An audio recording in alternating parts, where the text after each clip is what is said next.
picture. Café Terrace at Night by Van Gogh, probably painted around 1888. Saw this when we went to, or I saw it when I followed Paula to a medical conference in Holland many years ago when she was presenting at the World Physiotherapy Congress, Parkinson's Society Congress, and I rode my bike around and went to the art galleries.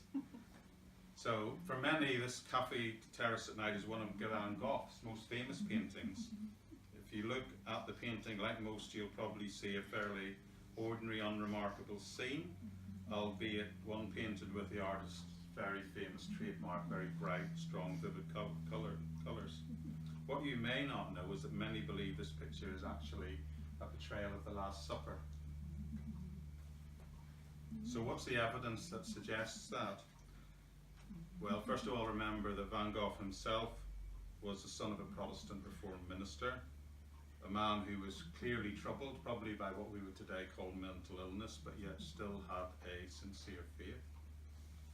And for this and for some other reasons I'll give you, many believe that most of Van Gogh's most important paintings display what they call a binary, a twin relationship between standard imagery and Christian messages and symbols he was hiding within the work. And for many, Café Terrace at Night offers probably one of the best examples of this theory. The Last Supper, as we'll all know, I'm not choosing the famous one by Da Vinci, that's been done to death by Hollywood over the last few years. But the Last Supper, as you know, is the final meal that Jesus sat down to eat with the 12 disciples. And if you count them, you will see that there are 12 people sitting down to eat, with a very indiscreet but long-haired central figure standing amongst them. Experts also say this is a very unusual painting because although it's a night painting, no black paint has been used in its creation. No black, just deep, beautiful deep blues, violets and greens to create the area of a nightscape.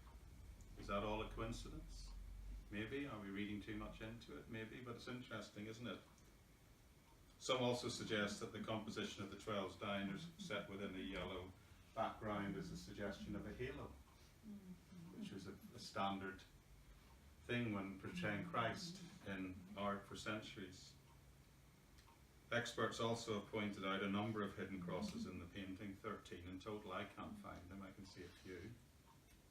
But there is one directly behind the Christ-like figure. And interestingly, the cross that stands behind Christ in this picture also represents what's known in art as the vanishing point of this picture.